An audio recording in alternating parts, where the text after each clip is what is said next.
Welcome along. It's the October edition of All Things Techie with myself, Justin Dawson, and my co-host Simon Lang, who's in a remote location in the west of Ireland. We'll be telling you more about that shortly. If you'd like to get in contact with the program, you can do so by visiting our website www.allthingstech.ie for All Things Techie. You can tweet me at Justin or Dawson. You can tweet Simon at SimonLangAV, and you can use the hashtag AllThingsTechie. All Things Techie Podcast, brought to you by two tech junkies, Justin Dawson and Simon Lang. For more, visit www.allthingstech.ie for All Things Techie.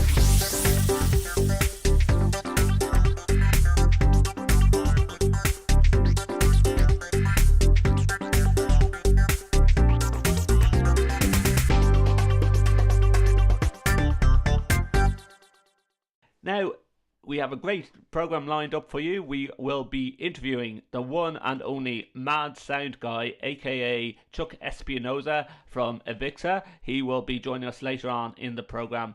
But first, we want to talk to you about Google turning 20 and 20th anniversary of Google. We'll be talking more with Simon Lang about this. But do you remember the days, listeners, where Google actually broke the internet?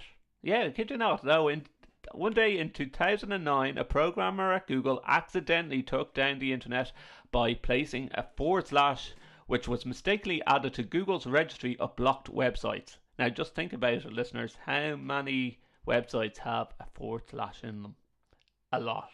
A lot. Especially if you have an forward slash index.html or forward slash index.php. It took down a lot of websites, and that was back in the days of 2009. Seems like a lifetime ago. Samsung and Apple have been fined this month. Did you hear about this?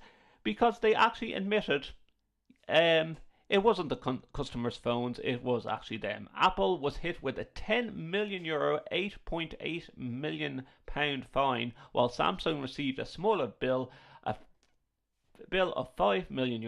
Apple and Samsung implemented unfair commercial practices, the Italian competition authority said in a statement. Software updates were said to have slowed down the performance of older phones.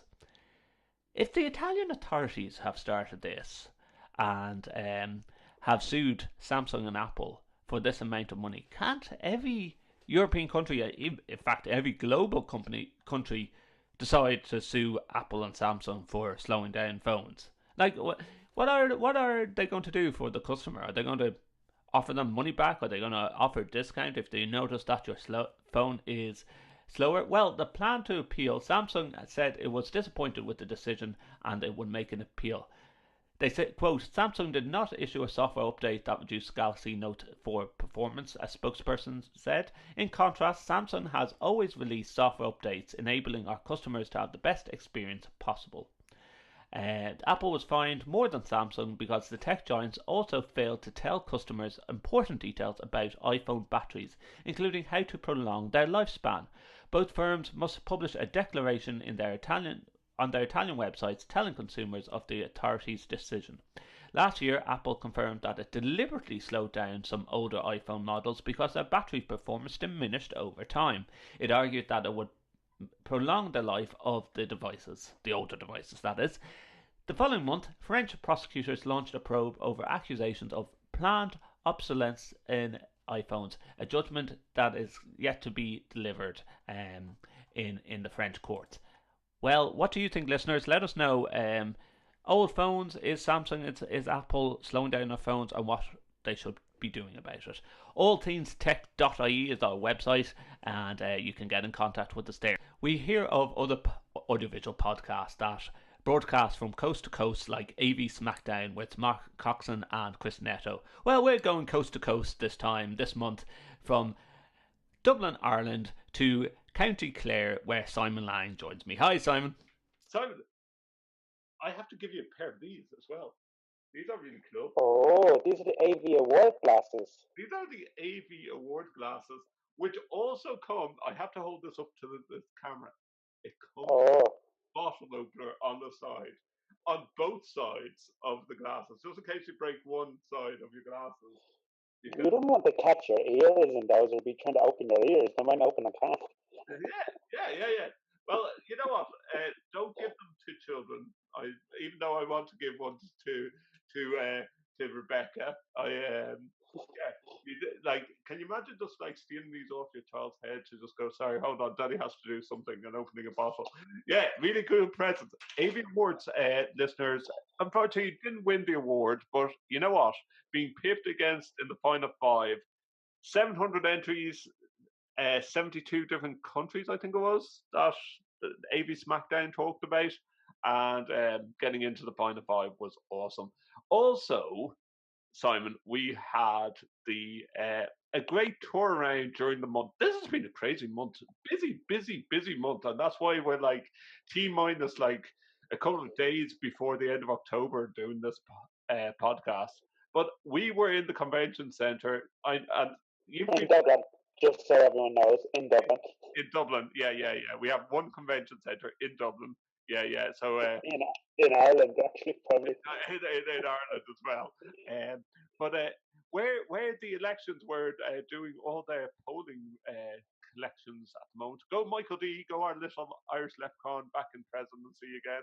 But we were in there during the month of October for the AVIXA Dublin Roundtable, and we seen a behind the scenes tour of the convention centre, which was pretty awesome, wasn't it? It was brilliant. We got to see how they do things and how they run cables and the geeky stuff of AV that we always like to talk about and get our hands dirty with, and the truck lift.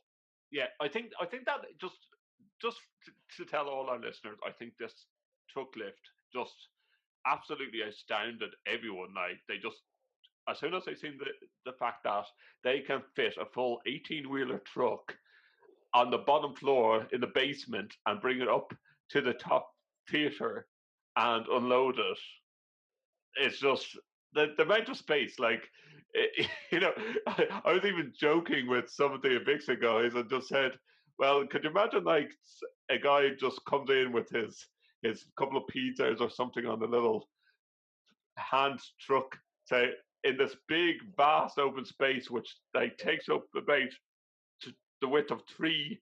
The width of an 18-wheeler truck. Yeah. Yeah. The most massive lift that I've seen ever. And I think we've seen the weight of the actual lift as well. It was a couple of tons. It was like 3 or 4 tons.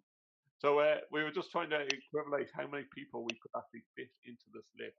Yeah, no, it was humongous, and they use it for all their shows, and they even like their car shows. They fill it with a few cars and bring it up to any floor. So they do. They said they've done quite a few car launches on different floors. It doesn't have to even be the ground floor. So it reminds you of some kind of Fast and Furious moment of you driving a car into a car lift and then coming out somewhere else. And I just love it. Like we know the space between in the basement for the 18-wheeler trucks. I think they must be the most skillful truck drivers to be able to back an 18-wheeler truck into a lift. Yeah. It's scary enough trying to back up an 18-wheeler truck, but to back it up into a lift that's going to go up 3 stories and then come out on the floor and be able to unload it is something special. Oh yeah, it's amazing what they can do, isn't it? But you know what? I was just thinking then afterwards, like the floors must be really, really well constructed that can hold that weight. Yeah, and when they think about like we've seen that place packed for Comic Con. Think of the amount of thousands of people that are in there. So it's be able to handle all that weight and all the exhibition stands and everything. So it's quite a venue. And as we were always told, it was built. The building was built around the AV Tech, where most times we look at installations, it's actually the tech is trying to squeeze into the building. Yeah, you will not see any open cable running across the floor. That's the way we'll look at it. And above head as well. It's so neat, so clean. Brilliant place. But getting to the actual workshop, it was all on mindfulness. Now, have you been using anything that you practiced on the day into effect? Yeah, Yeah, some of it. I think the key one I've been is about kind of living in the moment stuff Yeah, and kind of trying to stand on the train and think about just standing on the train and whatever I'm listening to versus the 50 zillion things I should be doing in work or at home or something like that. that's true. That's true. And we, like, we have been reflecting that off mic. It is a long bank holiday weekend here in Ireland, so we decided we'd try and get this recorded in the most weirdest type of way to get a podcast out. But you know what? If they get bored listening to us, we have to remind them we have a great guest speaker coming up. The one, the only Chuck Espinoza, mad sound guy, is going to be coming up in this podcast. So they can't fast forward though. We're going to restrain them from fast forwarding this episode. I think we have. Now they can listen to our rambles for a while. Yeah, rambles for a while because the month of October has been so crazy. ISE 2018 is 2018. We've done ISE 2019, come on. 2019. Yeah, with 2019 in Amsterdam.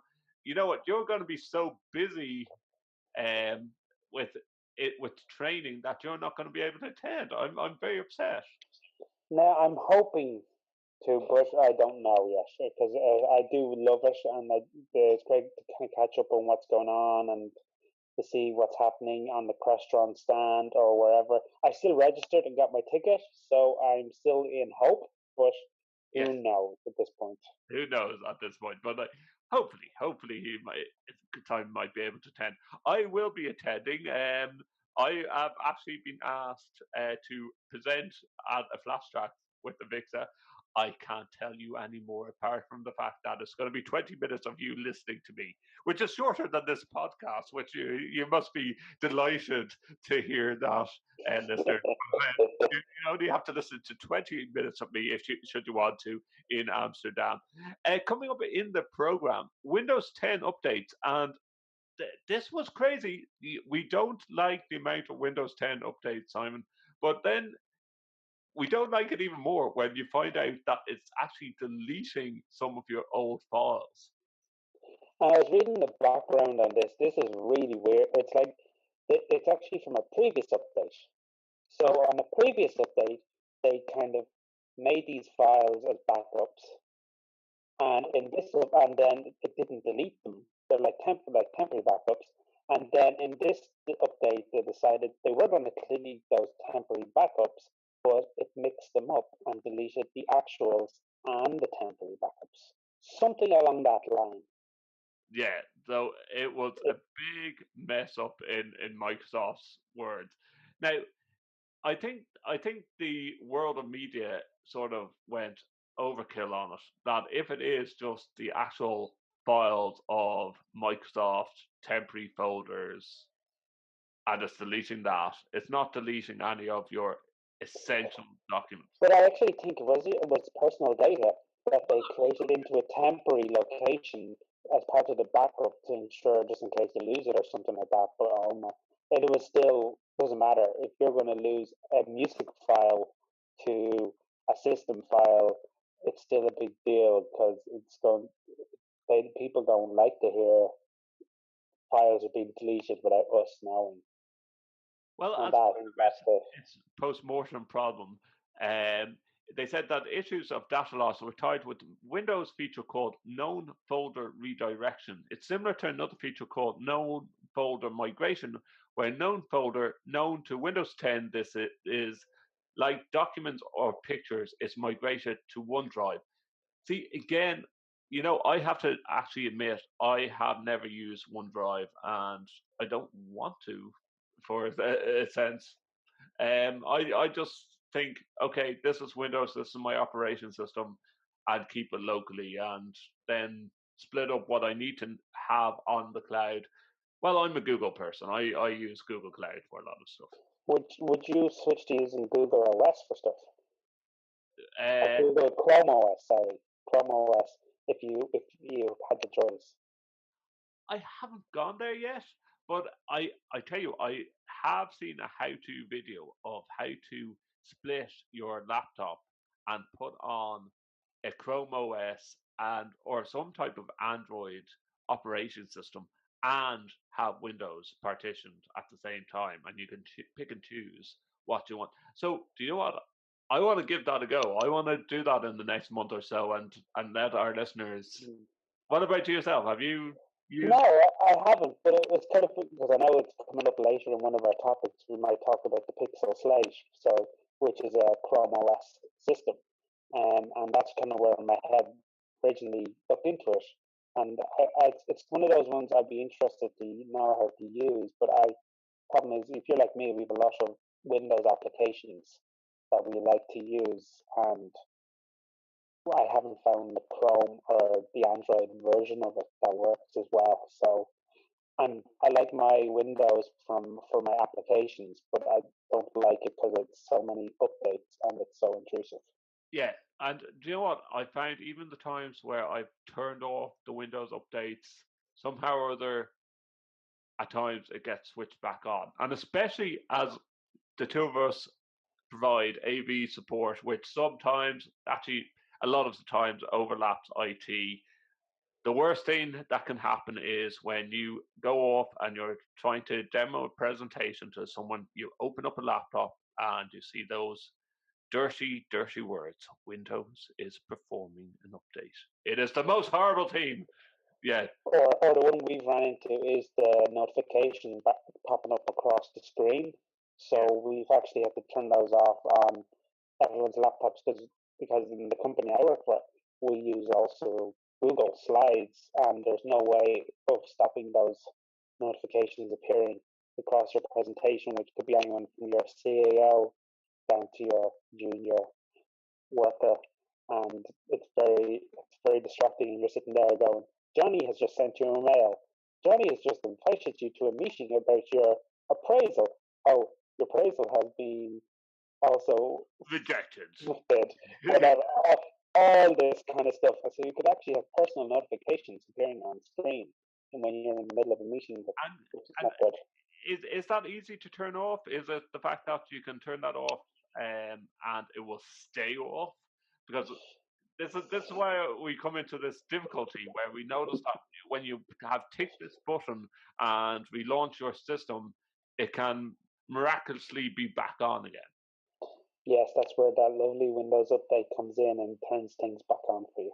Yeah, but there is types of software that you can get, like device freeze and stuff like that, which freezes the operating system in a set way, and deep freeze I think it's called, that freezes your operation system in a certain way, but it does mean every time that you do an update you need to actually make another clone of your operating system and run it again.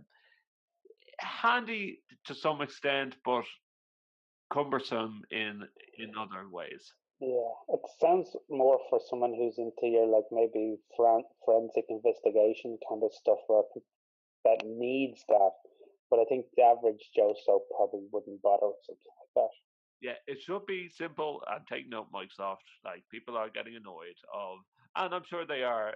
Like, but can you imagine you're the first person that rings up Microsoft and say, "No, all my files have gone missing since I updated the patch." They're like, "Yeah, well, you obviously didn't update." And did you make a backup before you started? Blah blah blah blah. All those type of stuff. How did they actually go? Oh wait, hold on. All our customers are right. It is actually deleting files off the computer. I don't know. They must have a kind of level of, if we get one complaint, whatever. If we get 150 complaints, or if we get 1,000 complaints, then we start taking note of things. Yeah. Or do they have someone trawling Twitter? Yeah. It also, talking about Google, we've been on the topic. Can you believe it's been Google's 20th birthday in the month of October? Do you know what was funny? I went off to in my other pastime, listeners. I'm a scout leader. I went up to the national headquarters, Larchill, for Scouting Ireland. That they were doing Jamboree on the air and Jamboree on the internet, and I was trying to explain to little 10-year-olds the world before broadband, where we had dialed up connections, and they just really didn't get the concept. And like it's hard to believe that like 20 years ago, it makes us feel old, Simon. We were like, you know, I remember some of my college assignments being submitted on floppy disks. yes, on floppy disks, and the fact that we searched this type of stuff, and everyone used the same clip art, listeners, and it would have been, if you were lucky, Windows 95 or Windows 98, and we also had the encyclopedias, and it all came on one CD. One CD had this encyclopedia of clip art and did half of your school projects. Yeah. Yeah. And we got away with it for years. And the teacher must have been bored out of her head looking at the same black men holding a light bulb or something like that. I think that was the image I'd seen the most. Yeah, I think no, that's one that we have to ask our listeners. What was the most overused clip art image that you can remember from 20 years ago? Let us know. We better give out our email addresses and Twitter handles. It's at Justin or Dawson if you want to get in contact with me. Simon reminded himself of what his Twitter handle was before the program. What is it, Simon? It's at Simon Lang AV. And you can use the hashtag, which is hashtag AllThingsTech.IE for AllThingsTech.IE, or our website www.allthingstech.ie. Because the Pixel Slate was recently promoted at an event where they were showcasing some of their new hardware coming on, and the Pixel Slate is in the description falls somewhere between the Apple Air or the iPad Pro with a keyboard and the Surface tablet. Yeah. And it's a kind of a middle of the ground, and it's on a Chrome environment with Chrome OS. And it seems to be very slick, and they seem to be pushing for the desktop environment and getting people into that. It's still a mobile device in the sense of it's a tablet, but it also can work as a desktop with a keyboard. Now, is it as big as some of this new iPads that are just like 10-inch, 12-inch, which is just, in my view, it's the size of a tablet. It's getting bigger and bigger, and it's getting ridiculously big. Yeah, like I was looking at an iPad Pro one day in work, and I was like, this is like humongous. It's maybe bigger than my laptops, even when my laptop's closed.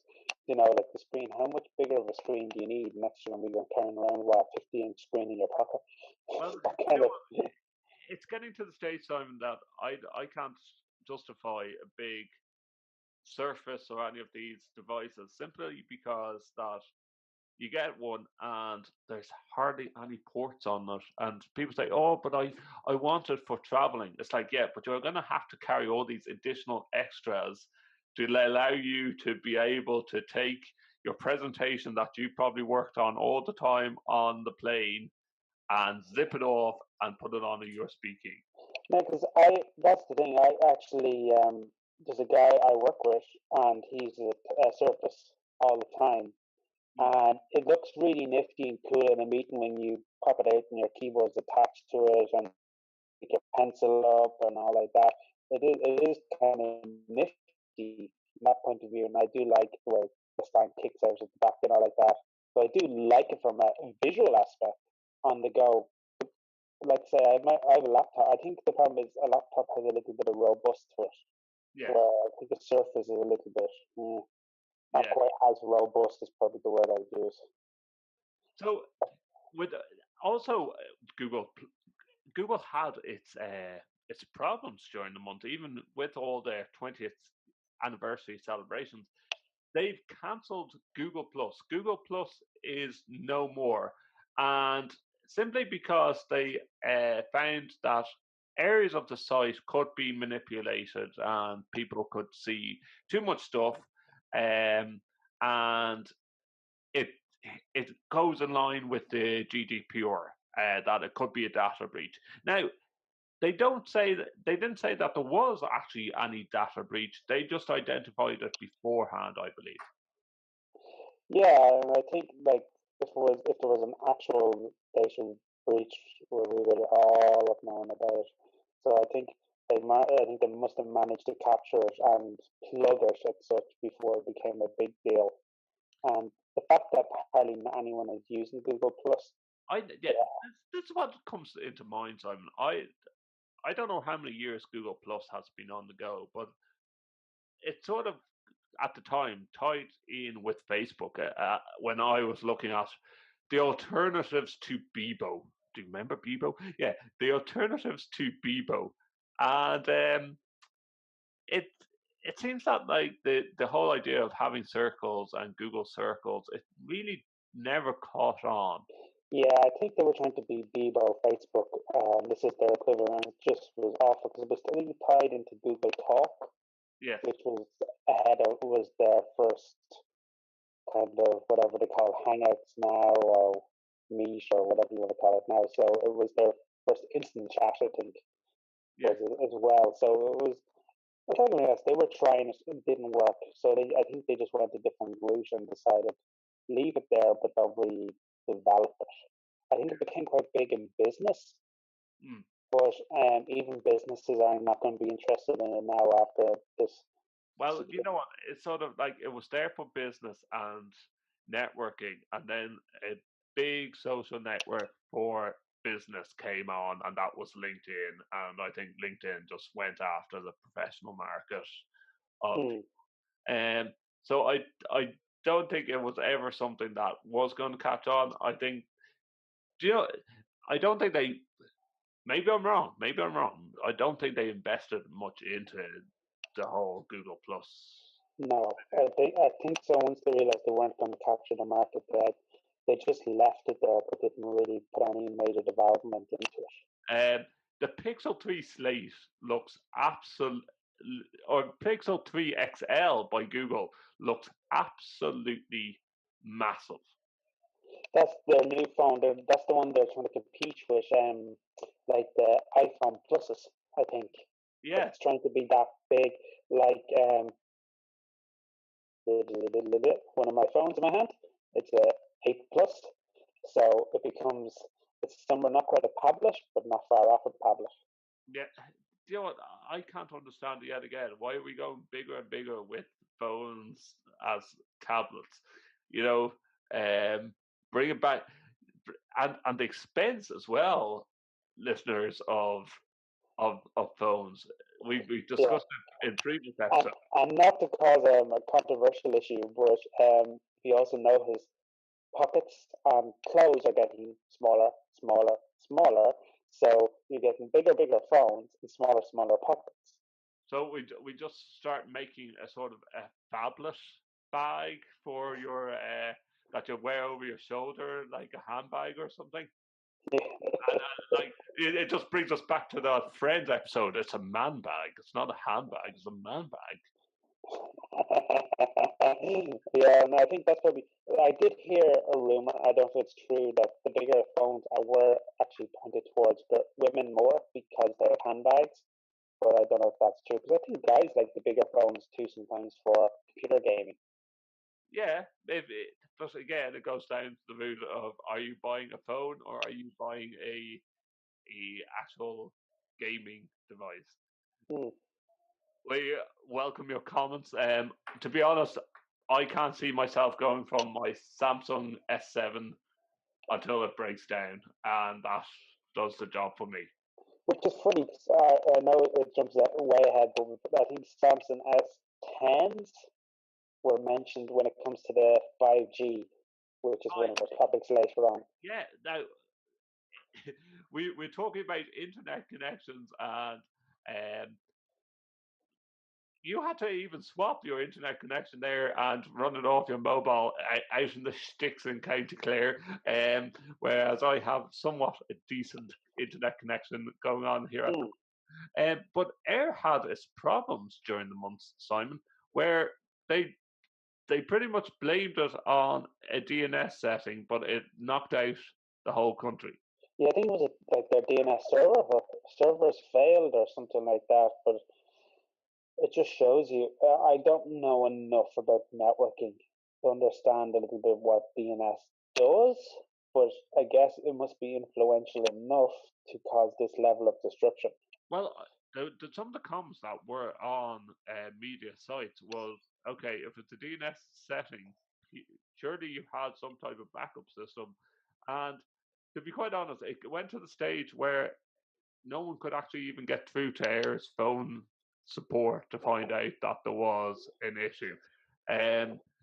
They did resolve it very quickly, but people were left confused, going, well, why couldn't they send out a text message across their systems to say that they were having issues? And it goes back to good old fashioned customer support.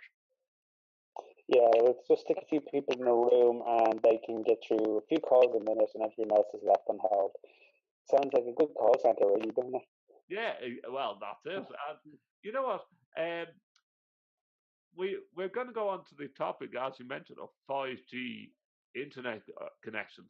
But we're still in a world, Simon, where we were told by the ministers that they're going to improve broadband to the rural areas, like down the country, like County Clare and so forth. But it's come down to one network provider, and now it's sort of like there's questions about how unstable that contract and tender is going to be. So are we still back at square one, if not square minus one, trying to?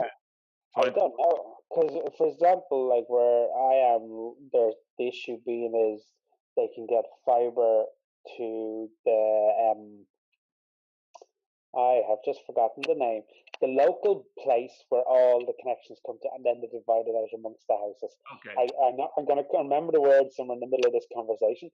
And but the problem is the connections between there and the houses are so old they're not able to handle the fiber broadband.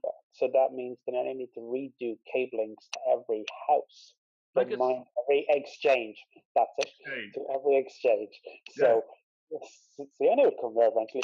And so this is the big problem. It's like it's okay for me in a house in Kildare or you in Dublin where we have fiber running through the whole place and right up to your front door, they can give you fiber. But when you're down here and you have to go 3 miles down a laneway just to give some guy fiber, is it worth the money? It should be a given regulation that's put in place. That I know that they try and bring out rules that no house should be under a 10 meg system.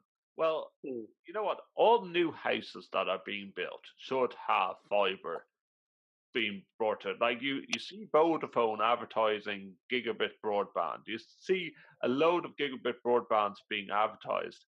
And then we're the only house on the street that can get Virgin Media, for broadband. Or sorry, in the housing state rather, that can't get Virgin Media broadband. So we have to go with Air or we have to go with Vodafone. Now, and at the fastest speed that I can get into this house is 100 meg. So which might then interest, because when we were talking about our 5G, I was kind of reading up the TechIE stuff behind it. Okay, so 4G at the moment, theoretically, if you could get max 4G, you're getting 300 megabytes per second. Okay. If you have 5G, they reckon they could get anything up to a gig per second, which is what I get at my desk in work. Wow. Okay. So if you think about that is, they said it's like more than 10 times the speed. So ideally, if your house is Vodafone running off a Vodafone router with a Vodafone SIM, you should be getting faster broadband than even some of the Virgin providers are at the moment. But I don't know how, that's just theoretically. That changes when you have an aerial in a housing estate which has 100 houses with maybe up to 4 devices per house. Yes. 400 devices. So you can see how wide, but you'll never theoretically get your full 5G 1 gig connection. Yeah, and you're not going to get it over the air either. But having said that, Simon, I've been in remote areas of Switzerland and found that my 4G connection was faster than the broadband connection that was going into my room where I was staying. And that, again, It just shows you it depends on, I guess, the infrastructure in the area. we never figured out just how much money the ISE brings into a country, Simon. So when it does move to, and apparently ISE was always talked about as one of these things that was supposed to be a roadshow that would move from country to country across Europe, and now it is going to land in Spain in 2020. Now, so it's the last, or 2021, wasn't it? Yes, 2021. Yes. So in the last couple of years of ISE being in Amsterdam, what are you hoping to see? I think this time I need to step outside the Rye and actually see Amsterdam properly. I've gone from the train station, the plane to the train to the Rye and back again. I have actually, people keep going, how is Amsterdam? Well, I've seen a big convention centre. Yeah, and we never actually explored the canals and all that stuff that you see lovely people taking their Instagrams of all this lovely canals and things and food, and it's like that exists. You hear stories about Amsterdam and what exists in Amsterdam, but we've never actually gone and exploring it and seen what it was like. I actually want to see the Heineken Museum. I want to actually go inside and and see how they make Heineken, just like people like to come to Ireland and see how they make Guinness. But like, joking aside, like we did go inside the convention centre in Dublin, but we don't have any type of facilities in Ireland that could host such big scale as integrated systems here. No. One of our biggest places called the RDS in Dublin would fit in one hall. Yes. In the Rye. Yeah, exactly. That's the kind of equivalent Dublin has. So what blows my mind is the location they're going to in Spain is you can fit the Rye into a few halls of that, and it still has space to do another couple of conventions beside it. Yeah, so in other words, I'm hoping they're going to give free segways in the first year of it going to Barcelona. Now, there's the fact that there's travelators in the new place, so that says how big it is. Like I can just imagine the two of us going around in Barcelona and we're on a travelator and like something that attracts our attention that we're going to have to be jumping off the travelator mid flight or mid journey, or those type of videos that we've seen before, Simon, where people are in the airport and they're pretending to be cycling on bikes and they're humans just lying down and cycling and going nowhere. Yeah. I think that's what we'll have to do. But I think, like you were asking, like what else would I like to see? Like there's things I haven't seen. I see. I've never gone near the drone zone or that part of it, AR and the VR stuff, and some parts I don't really have a need for my job. But and then exploring the audio area, I've literally ran to the companies that I need to see at Sound Desk and walked away again. I haven't actually gone and looked around. And I think this year, or 2019, if I was gone, it was more of a personal interest than work related. Well, Simon, we're going to link over to the Mad Sound guy. He is our main guy to talk to this month on AllThingsTech.IE and for All Things Techie. But if you got all our listeners have any comments that they want to make or anything that they've seen in the past month, AV wise or tech wise, or they want to comment on how Microsoft updates are completely destroying them and how they get around with it without throwing their laptop off a cliff, they could get it. Or if they've got their hands on a Pixel Slate or a Pixel XL or those ones, and tell us what they think of them and would it be any good for AV work. Yeah, or if they want to give us like one of the big Pixel phones, they can do so too. Oh yeah, definitely. I wouldn't have no problem testing them. We have no problem testing them out. If they're given to us for free, we have no problem testing these things out. So from the sticks of County Clare, where And we love his backdrops. Simon's backdrop there, very white background, and yeah, and big windows. And Yeah, big manor house, me. I'm living it up. I can guarantee that Simon's like in his boxers and there's a big turf fire in the corner here, and that he's heating himself up before having his glass of vodka and coke. I wish. Thank you very much for Simon Lang for joining us. A bit of a distant connection with Simon over in County Clare. Well, that just shows you that the internet connections aren't the best down in the west coast of Ireland, and hopefully one of these days the government will bring out the broadband plan to Ireland, but we won't hold our breath. Earlier in the month, the mad sound guy, aka Chuck Espinoza from AVIXA, gave some of his time up to talk to me about how he got involved in AV. This was a fantastic interview to have with the mad sound guy, Chuck, and have a listen. Well, thank you for having me on, Justin. It's a pleasure and it's an honor to be on your show. I'll jump right in. So I am Chuck Espinoza, the Mad Sound Guy. I am a senior staff instructor here at AVIXA. And the way I got into this, it's kind of the crooked road. When I was in high school, I was a musician, and that was the thing that I liked to do. And as well as being a musician, I wanted to be a on-the-road musician. So I took a bit of advice from somebody that said, if you want to do it, do it. So I went on the road. I joined at a very young age. I joined the Musicians Union. I was 15 and a performing musician in the union. I put in for a spot to do cable rolling and just basic, stagehand stuff at 15. Couldn't do a lot because I was still underage, but I did what I could, and I learned a lot in the summers. Went on tours and whatnot, and learned the proper way to roll a cable. Learned what that cable plugs into, and that was step one. Mm-hmm.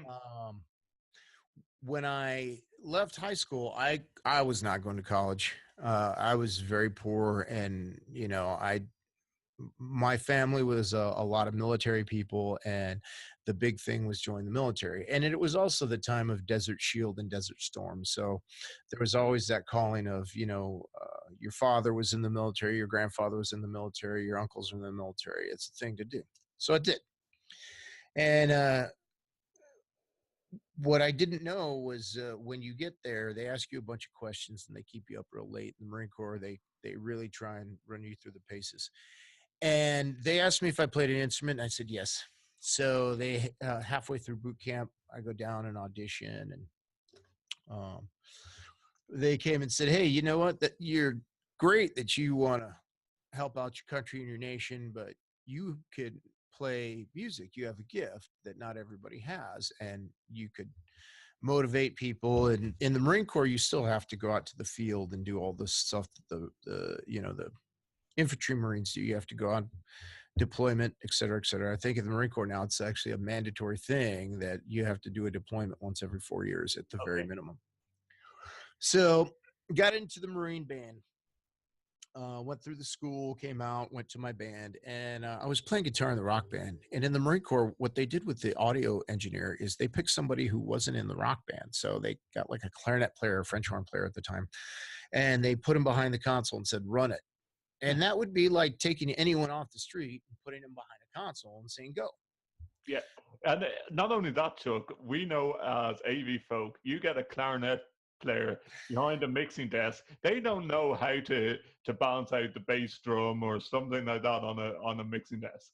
Yeah, well, not if they haven't been trained. If you haven't been trained at anything, like if you could put me on a underneath a Ferrari, and I'm a pretty good mechanic. I work on my Hummer all the time, but I don't know a feather duster from a duck's butt when it comes to a Ferrari, right?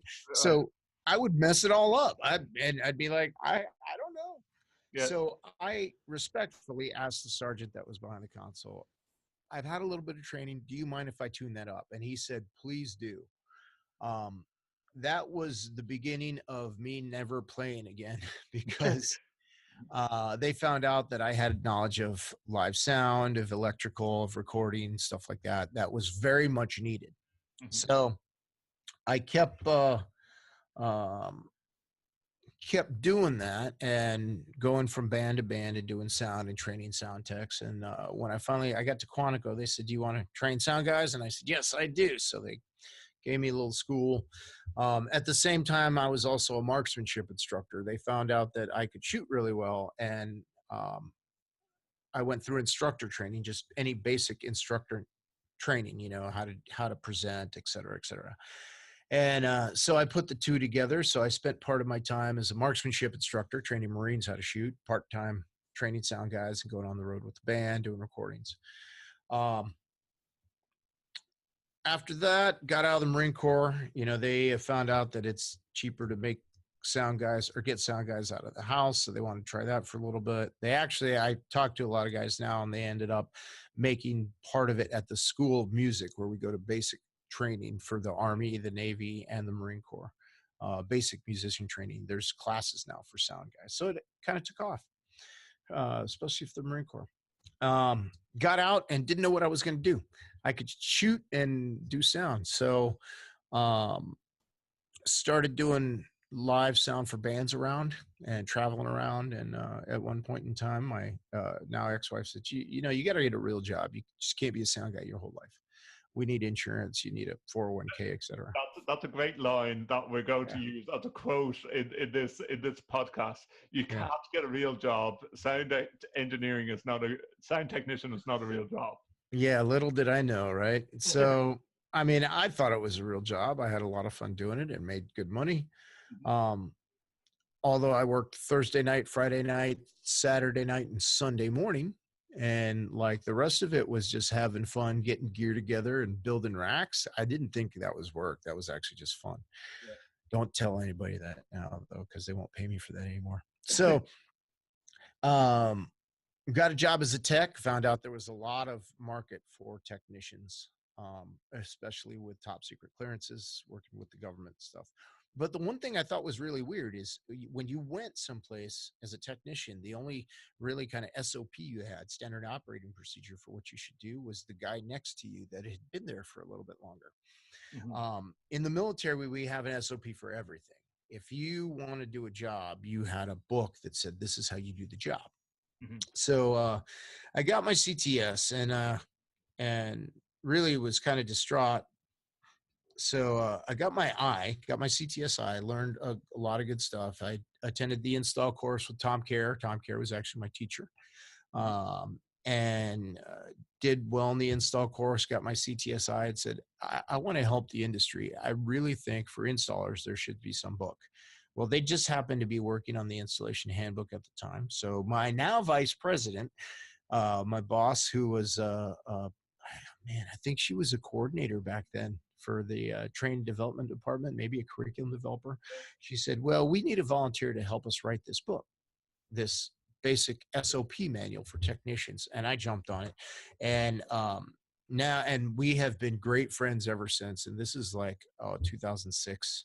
Okay. It's really nice to be, friends with your vice president for over a decade. It makes for an incredible working relationship.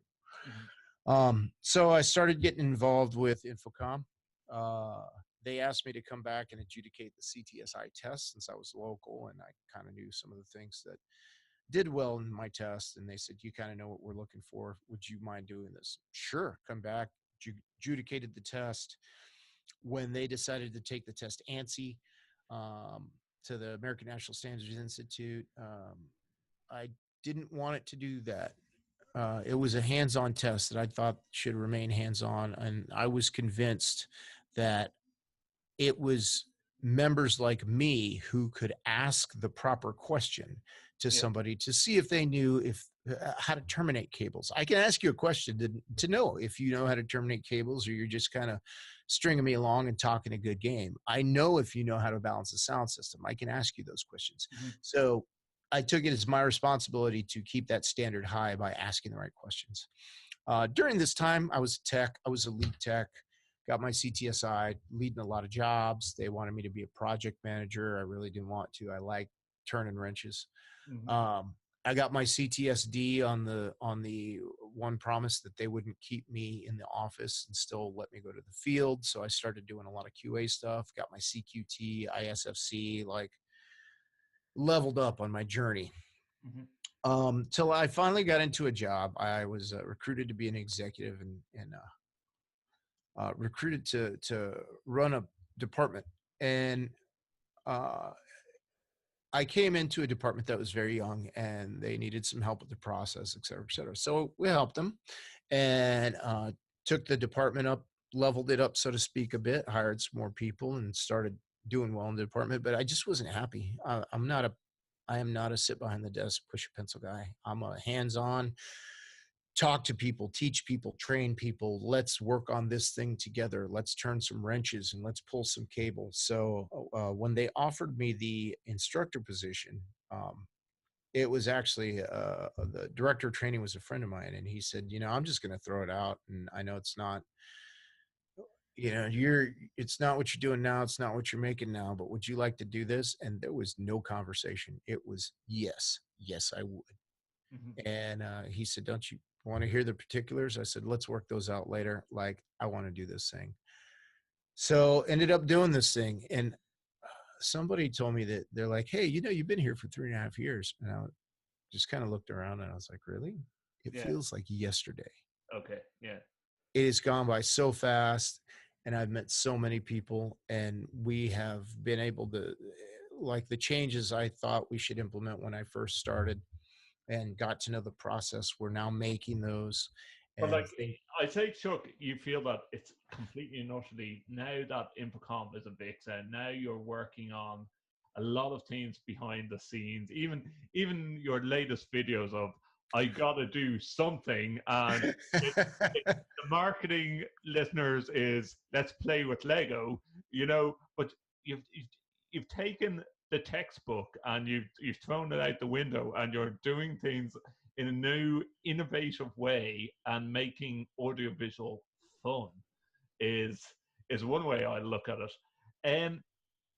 Do you think it brings me on to my next question? Okay, you say that you never went to college, but you went through your route by getting into a school that was teaching musicians how to do a bit of audiovisual in the background, so to speak, with sound engineering. Yeah, I didn't go to university, and the high school I went to, we had a very, very large concentration on liberal arts, dance, and drama, and they had, if you went to the classes, you could take things on set making, and my instructors were really good about making sure we knew how to do things the right way, making sure we knew how to balance a console, and you were graded on it. Okay. So, the things that you learn maybe in secondary school, or things you learn on the road, or things you would learn in a vocational tech, we kind of had a little bit of that going on. So when I got into the Marine Corps and I was 17 years old and said, you mind if I balance that console out by the numbers to get the gain structure right and bring everything up to zero? Because I mean, if you've ever worked on a console where someone has no idea, all the faders are at the bottom, the speakers are hissing, and you barely touch a fader and it gets blaring, and it's like, it's real sensitive. No, it's not like that. Let me show you what it's really meant for. I had some of that instruction. And then, so I had a good foundation to build on. And then throughout my time in the Marine Corps, I was very fortunate. I always say, like, I Forrest Gump my way through kind of my beginning of my professional career as a sound guy. I was stationed in Hawaii, and they were building a new Air Force band in Hawaii. And so the services support each other. So the Air Force said, our stuff isn't here yet. You have good stuff. If you're not going on tour, could we borrow your stuff? And I said, yep, on the premise that I can go with you, because their sound guys were amazing. And I apprenticed with the sound guy. I'd never forget him, Doug Yeager. Great guy. Taught me more about math on an audio system than anyone. And again, I'm still a young pup at this point. He taught me how to do delay stacks for huge, huge outdoor events. taught me how to measure the ambient temperature of outside to make sure we match up the delay stacks correctly, and taught me how to use a cricket and do the math to put in the processors. And, you know, as a 23, 24-year-old sound guy who's never been to university, who barely made it out of high school, I'm doing logarithmic calculations and analyzing this audio system by the Was number. your maths good in school? Well, I don't know. I never really thought about math that much. I skipped out on a lot of classes and kind of got C's, but I've always had the idea of math is 0 through 9. You just have to rearrange the numbers differently. Okay. And once you, like, if that concept really sticks, the things you do with them, the formulas, once you learn the particulars of the formula, like now, somebody says, hey man, I've got a 400 watt amp. If I reduce it to a 100 watt amp, what's that in voltage dB? And I'm like, that's 12 dB. It's just a 20 log calculation. Like, it happens in the head because you do it so much. And that's all math. You get the key to math is just repetition and doing it and doing it and doing it. You know, 400 divided by 100, that's 4. 20 log 4, that's double of the double. That's just 12 dB when it's at voltage, double of the double. Yeah. So I wasn't particularly good at the math, but the guys that I had training me were well versed in it. And, you know, studying with Tom Kerr when I was an installer, and studying with Pat Brown, going to SynodCon, and all these you were excellent teachers. You were in your 20s at the time. When you were under an apprentice, you were probably doing this on a day-by-day basis for how long? Maybe a year, 2 years? Oh no, this was my job. Okay, so like when I was doing sound, like a young sound guy without doing the math, and then when I found somebody to teach me the math, I did it by the math because it was repeatable, because it was quantifiable, and because it wasn't my opinion, and I could do it over and over, and then I could teach guys, and then I would learn more. I remember when I was at Quantico and I attended the Air Force's sound clinic, I learned from some great guys in the Air Force again, and they brought guys in from all over, and we had sound guys from the military all come in, and everything I could learn, I just took to and practiced and practiced and practiced. Just like I was saying before in that video game where you stay on level 1 until you master the skill, and then you crush it all the way through level 10, and then you stay on level 10 until you master the skills that you need on the next level. I would just do it over and over again until I master that skill, and then I would find a new skill and master that skill. And that's always kind of how I've been, is when I do something, I want to make sure I do it 100%, and I will fail 1,000 times in a row to find the I am not afraid of failing. I think that's the thing that builds you up, is learning from those mistakes and doing it until you get it right, and then you can get it right twice.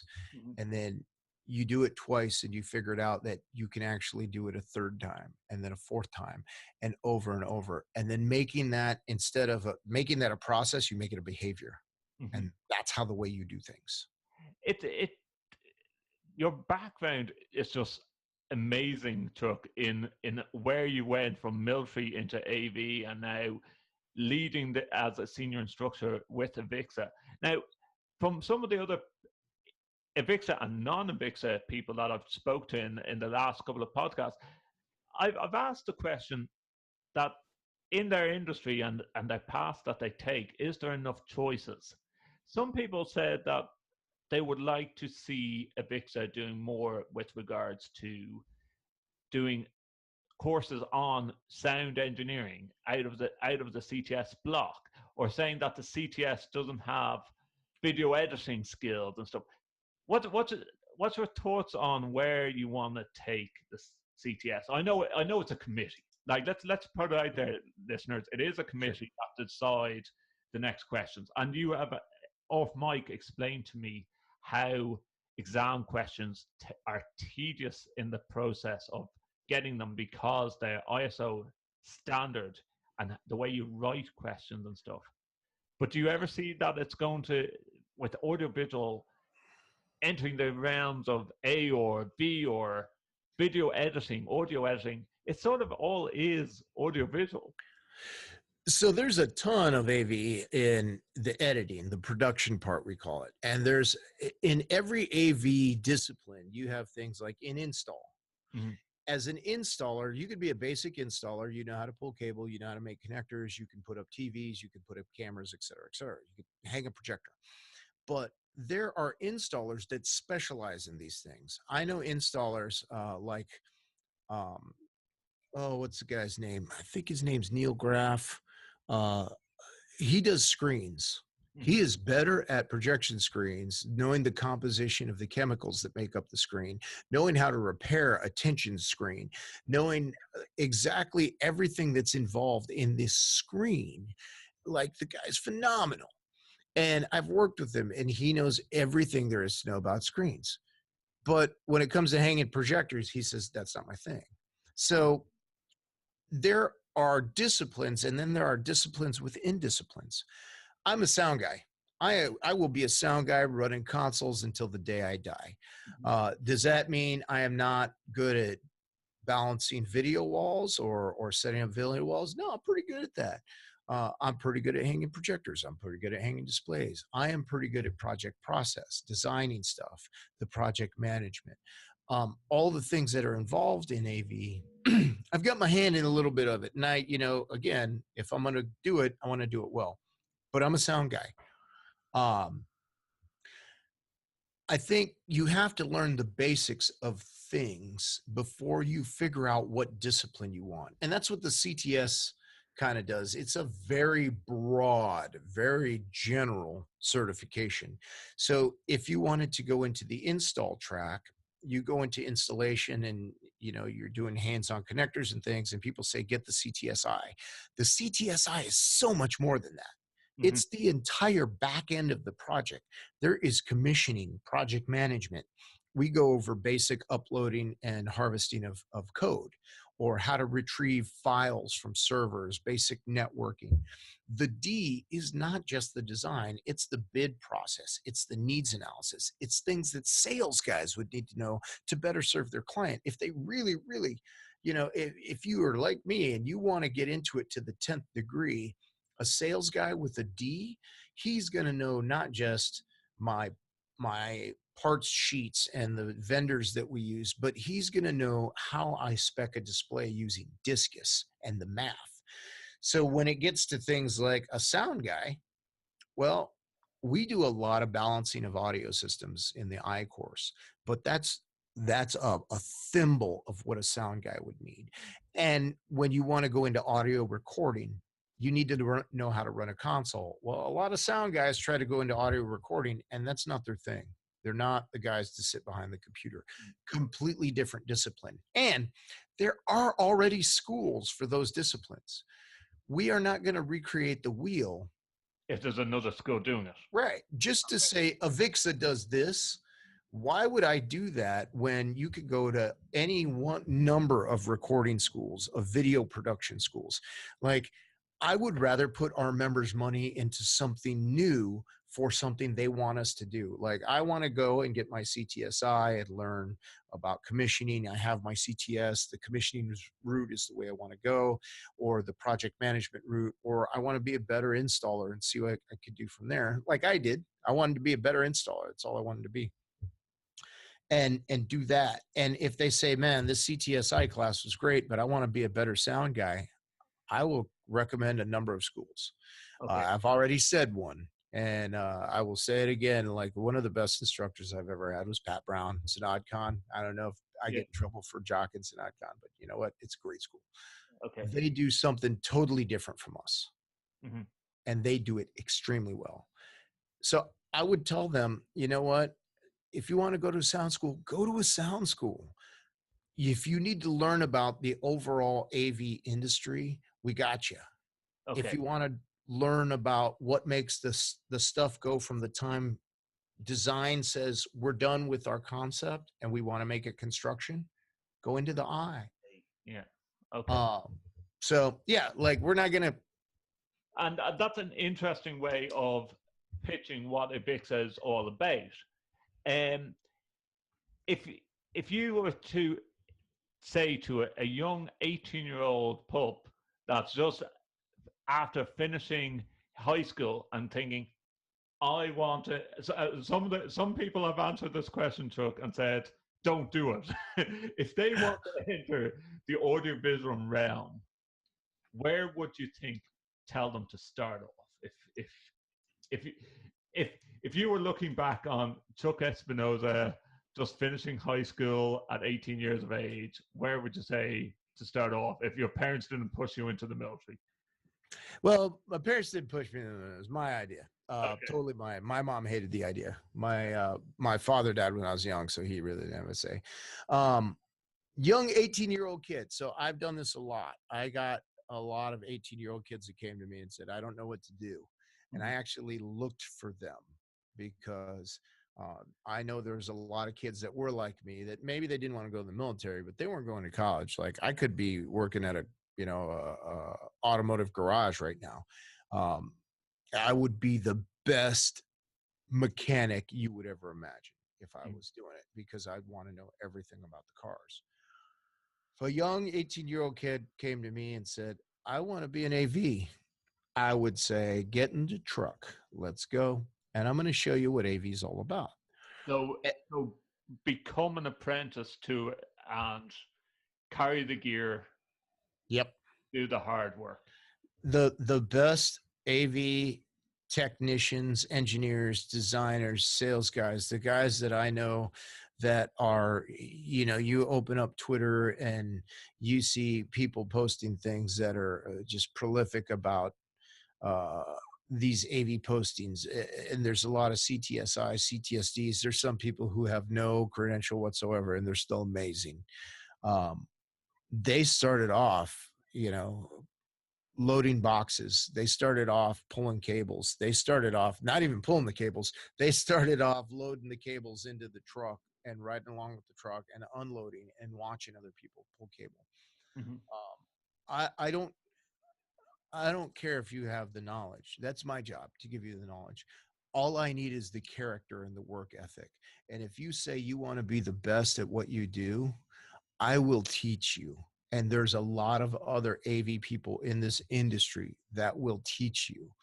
And if you say, I want to learn how to be the best, whatever person, I want to learn how to hang projectors better than anyone else. I want to learn how to sell AV solutions or provide AV solutions better than anyone. You know what? Find a great sales guy. Go to the show or ask around, and there are phenomenal account managers and relationship builders there. If you want to find great designers, get online. There's all over the place. You type audiovisual design, there are, man, I can name 20 or 30 off the top of my head, and find them. And you know what? If they're not in your town and that's really what you want to do, move. Yeah. If you want to do that, do it. You have to follow where the road is. Yeah. Yeah. And if you don't like, I mean, I guarantee there's one in your town. And if you don't like what you're doing and you want to do something else, do that. I can't tell how many people I've said, you're not happy doing what you're doing. What do you really want to do? Do that. If it's an AV, cool. If it's not, if you're passionate somewhere else, if you're an AV and you're like, man, this just isn't for me. Well, number one, you're never going to get out once you get like AV. Yeah. You're going to be a carpenter somewhere and they're going to say, hey, we got to wire this house for that. You're like, no, don't use tie wraps on the category cable. And the AV will come back. So you'll never get away from it. Yeah. But do what makes you happy. Do what you want to be good at, not what you're good at, what you want to be good at, because then you will be good at it. Your passion will drive you. And you've mentioned one amazing, what you consider amazing sound engineering and sound course and college. Have you come across any college where you just gone, right, that's one that's actually giving a course that puts it on the mark? I know we've talked, Chuck, about will AVIXA ever go down and get more involved with more universities and start offering this as a degree or as a master's degree in audiovisual? And even looking across on the Irish spectrum, like myself and my co-host Simon, we both studied two different subjects. He studied sound engineering. I studied TV and radio production, but we both ended up in audiovisual. Do you ever see that there's going to be an out and out course that might be linked with AVIXA that will do what it says on the tin? Well, there's a couple courses right now that are actually embracing the offerings we have. In Chicago, Columbia University has an AV course. As far as I know, there's no straight up like bachelor's degree in audio video, but there are some associate's degrees. You get degrees from Full Sail and from some of the other 2-year unis. We are working with Columbia. They do actually use a lot of our curriculum. Valencia College down in, I believe, Florida, Sheffield College in Maryland. And we have just recently, within the last couple of years, created a position for director of workforce outreach, I believe they call it. And he goes to these different universities and colleges and talks to these places. You know, we are trying little by little to get AV into the higher education space and into the high school space with apprentices, or showing what high school kids like this guy, and like a lot of the guys that a lot of the guys and gals that I've tutored that came out of high school and apprentice with me, like they don't want to go to uni. They want to hit practical. Yeah, they want to go to work. They want to just start working. And they see me and they're like, man, you didn't go to high school. I want that. And I said, okay, that's right there. What you have to do is want it and get it. And they usually end up my apprentice. And I've got apprentices right now. Like, literally, I talked to one the other day. I don't know if anybody knows AV Biscuit Bandit, man. That boy, he was one of the 40 under 40 this year. Okay. I'm going to brag on this kid for a while.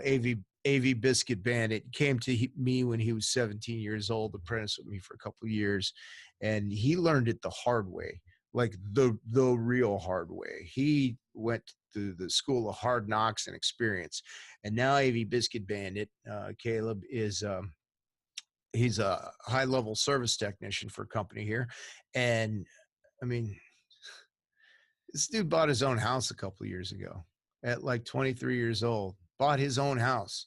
He has a very high government clearance, and he's got a career, and he's been working on manufacturer certifications. He's studying for his I. Like, he's got his head screwed on straight, man. It brings me on to that question, Chuck. How important is manufacturer certification when you're trying to level up, as you call it, and get involved in the audiovisual industry? Should you be doing that alongside the likes of your CTS and your CTS-I? Well, yeah. I mean, that's a tool. All these certifications, tools in your toolbox. If you work with a specific manufacturer and they have stuff that technical stuff that you need to know about their equipment, it's not the certification, it's the knowledge. You go to these cert courses and you get the cert at the end, it's the knowledge. And if you let that cert lapse, or if you let that cert, just the knowledge, fall by the wayside, the cert's useless. Like, I've told a lot of people this, I really don't care about the certs. I care about the knowledge. If you're a CTS-XYZ, but you just don't study anymore, and you do your, 1 or 2 courses every 3 years to get your RUs, and you just kind of do things your own way, and you're not studying about the new technologies, like, your knowledge is going to the wayside. Your certs are useless. Mm-hmm. It's the knowledge. But most of these guys that get these things, they know by the time you get them, they're like, oh man, my quest for knowledge led me to this goal. I have to have the next quest. Mm-hmm. And during that time, you build up more certs. I wasn't like a cert hunter. I didn't try getting certs just for the glory of getting certs. I wanted the knowledge, mm-hmm. and I still do. And that's another thing I try to impress on all my apprentices, all students at AV community. Get the knowledge, man. You get the knowledge. Knowledge is power. Share it. Share that knowledge with everybody. Share it with the AV community. If somebody has a problem and you have that solution, share it with them. And I don't care if it's a competitor, share it with them. We're all one community. Yeah. I think you've hit a nail on the head there, Chuck. If you try and keep the knowledge to yourself, you're just limiting yourself out of the realms of the AV community. Yeah. There's a Pat Brown again. I'm gonna talk about Pat Brown because he's one of my favorite instructors ever in the entire world. He told me something one time that I will never forget, and I tell this to a lot of people. We talked about synergy, and he gave me this analogy. He said, synergy, think about it like this. If I have $1 and you have $1, and I give you my $1 or a pound where you're at, right? There's a little exchange rate goes on. But if I give you my $1, you would walk away with $2. If you gave me your $1 and I had my $1, I would walk away with $2. But the person that didn't have any dollars isn't better off. They're actually worse. But synergy is great because if I have an idea and you have an idea and I give you my idea and you give me your idea, we walk away with 2 ideas.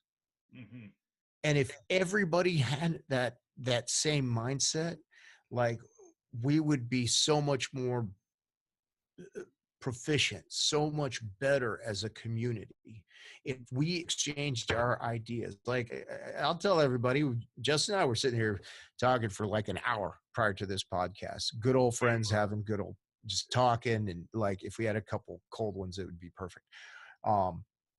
That's why I love when Chuck is back in Ireland. Well, I don't meet this guy enough. You know, and you talk about apprentices. I think, Chuck, if you were to open up on Facebook or social media after this show and say, hey guys, I'm opening up an apprentices to come and work with Chuck, it'd be like opening up the golden ticket for Willy Wonka Chocolate Factory. I mean, I know so many people that want to work with you. I want to work with them too. I really do. That's why I come to Ireland. That's why I come to UK, because I don't look at the class as me teaching a group of people. I truly look at it as we're sharing time and ideas. I just have a roadmap full of ideas that I want to talk about. And I really do learn as much from the class as they do from me. And that's what makes a great instructor. I'm gonna throw some funny questions to close off this podcast, Chuck. You know, I'm gonna just say the one time where you went into where we call it the poo hits the fan. What has been a moment in your audiovisual life where you just went, oh crap, I'm hitting a brick wall here. I don't know how to fix this, and I have a load of people looking at me. Oh man, there's been so many of them. There has been literally hundreds, maybe even thousands of times when it hit the fan and somebody looks at me, and be it my project or somebody else's project. And those are the moments when the rubber meets the road. Those are the moments when your training takes over, just like in the military, when it hits the fan, your training takes over. And the only way you can come up with the solution is having a mastery of concept. So if I can if I can get these 6 different concepts and jam them together for a solution, that's what I'm going to do. But if I don't have the mastery of those concepts, you can't make that solution, or an effective solution. You make a bad solution. And you know what? If it really hits the fan that bad, if something just, the ball got dropped and it is just there and it's your fault, you take it. You just say, you know what? My bad. And then you fix it. And that's, again, one of those, like, you're playing the video game and your character's getting smashed and you died, you respawn. Well, you know what? You just learned a valuable lesson. Don't do it again. Don't, well, no, I'm going to do it again because I want to know how to beat it. Yeah. I want to figure out what other tools I need. I want to figure out what other skills I need. I used to debate with a guy who's very deep in AVIXA, Peter Coleman, good friend of mine now. We are both very passionate about our things.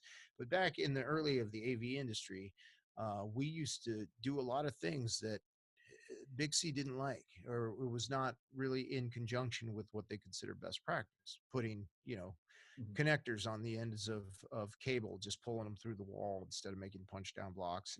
And Peter and I got into a big heated argument one time over the phone, and because I did it like an AV guy.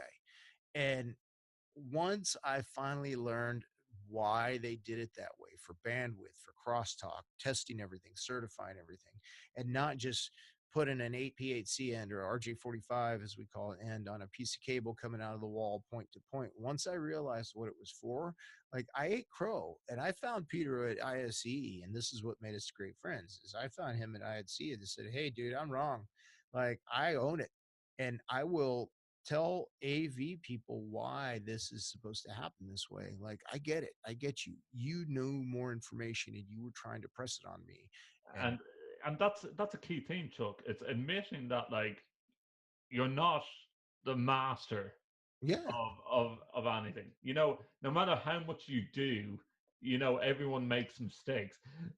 Okay, what has been an absolute stomach rolling funny moment in your life with AV support?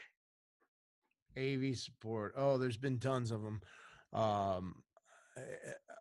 Looking at it from both places, from the customer or from the person that actually provided the support. Like, as a customer, I've walked into places where the AV support guy is sitting in the back playing video games, and like there's feedback going on, and clients are like beating on the starfish, and the guy's just got his headphones on, and I walk into a room because I just heard feedback and I was in another group, and I'm like, you want me to help you with that? And I literally walked over to the guy, popped one of his earbuds out, and he looked up and everybody was looking at him, and I'm like, you might want to fix that. And there was feedback and static, and like people were yelling, and he had no clue. Because he just had his headphones in. Yeah, just like hanging out. And you know, if you're in the industry long enough, you see a lot of these just both ways. Things that make your stomach drop, things that make you just want to laugh and laugh and laugh. And it's just that's what they call experience after a while, right? Bad judgment makes hard lessons, and hard lessons makes good experience, and good experience makes better judgment. Mm-hmm. Now, if you had one final message to, like you say, the 18-year-old or the young person thinking of entering into audiovisual, what would you give? It doesn't matter what you do in AV, in anything in life. Give it your all.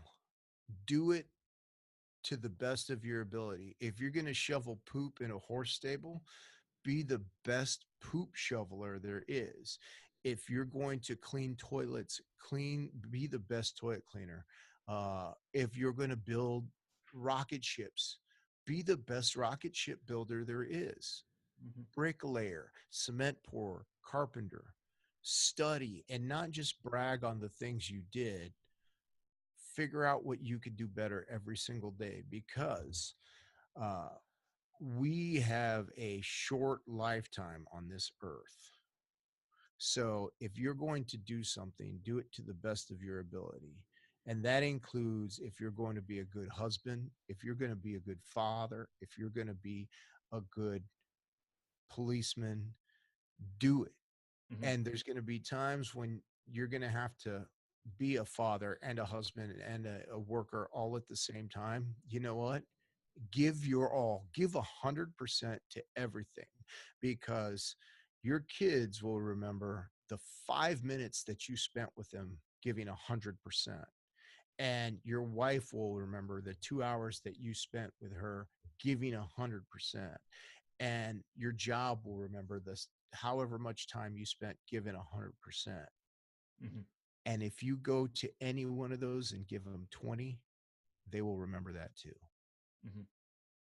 So no matter what you do in life, wherever you go, whatever you do, treat it like it's your last day on earth. Treat it like there is no tomorrow, and give it everything you possibly got. Rise, grind, repeat. Lovely. Love that type of quote. Chuck, as always, I've taken up a lot of your time when you are absolutely crunching videos in the background for AVIXA, and getting back to it. Any secret information of what's to come with AVIXA that you can share with our listeners? Or Oh man, I have so much secret information. The first thing I'll tell you is it's a secret. it's a secret.